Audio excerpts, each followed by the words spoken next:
افسوس سے آج میرا سر ڈوب گیا کہ سینیٹر مشتاق صاحب کی بیگم کو 13 سالہ بچے کو صرف اس وجہ سے اریسٹ کیا گیا کہ اس نے اسرائیل کے خلاف نعرے بازی کی ہے اور فلسطینیوں کے لیے مارچ نکالا اور ان کو گھر سے ایک مرد پولیس آفیسر نے اٹھایا اور ان کے لہجوں میں فرعون نظر آتا ہے. اس پولیس آفیسر کے لہجے میں مجھے تو شک ہوتا ہے کہ یہ کہیں حکومت اسرائیل کی خیرات اور ٹکوں پر تو نہیں پل رہی.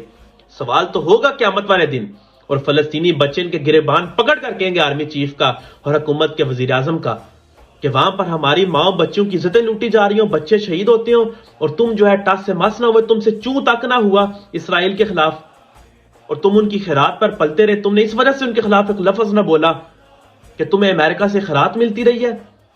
اور جو لوگ فلسطین کے لیے آواز اٹھاتے ہیں تم ان کے بیوی بچوں کو اٹھا کر جیلوں میں ڈالتے ہو اور فرعون کا لہجہ تم میں پایا جاتا ہے. دنیا بھر نے مسلمانوں کا ساتھ دیا لیکن ہمارا آرمی چیف اور وزیر اعظم نہیں بولا. افسوس تو اس بات کے ہم پر.